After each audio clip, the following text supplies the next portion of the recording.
پاکستان کی قومی اسمبلی میں آرڈیننس پاس کرنے کے لیے جھوٹے نبی کے جھوٹے خلیفہ نے سارے مسلمان علماء کو پانی پلا پلا کے مارا.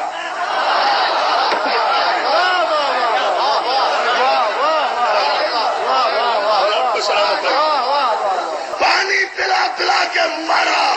اور جب فیصلہ نہیں ہو سکا اور قومی اسمبلی کے کیفیٹیریا میں بیٹھ کر سارے علماء اسلام نے اجماع کیا. صاحبزادہ فاروق علی صاحب جو اسمبلی تھے اسپیکر کے، ان کو ملتان کی بار میں کسی نے یہ سوال کیا.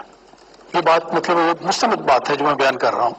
ان سے کہا گیا کہ یہ کاروائی ہو گئی ہے، اب ہمارے آپ میں اتنا اچھا ہتھیار آ گیا ہے، اتنا اچھا ڈاکومنٹ آ گیا ہے، اس کو شائع کیوں نہیں کروا دیتے آپ اسپیکر ہیں قومی اسمبلی کے، صاحب اختیار ہیں، آپ کا کام ہے، آپ کے دائرے اختیار میں ہے. انہوں نے کہا بات یہ ہے، میں آپ کو بتاتا ہوں کہ اگر ہم یہ شائع کر دیں تو اس کے شائع ہونے سے آدھا پاکستان احمدی ہو جائے گا، اس لیے ہم شائع نہیں کرتے. یہ بات حضرت خلیفۃ المسیح رابع رحمہ اللہ تعالیٰ نے کئی بار اپنی مجالس میں بیان کی، کیونکہ مصدقہ بات تھی، آپ تک پہنچی. آپ اس پہ ہمیشہ یہ تبصرہ فرماتے تھے، اور کیا ہی خوبصورت تبصرہ تھا آپ کا. آپ فرماتے تھے کہ صاحبزادہ فاروق علی صاحب نے کہا ہے کہ آدھا پاکستان احمدی ہو جائے گا. میں ان کو یقین دلاتا ہوں کہ اللہ کے فضل سے سارے پاکستان احمدی ہو جائے گا. اب شائع تو کریں.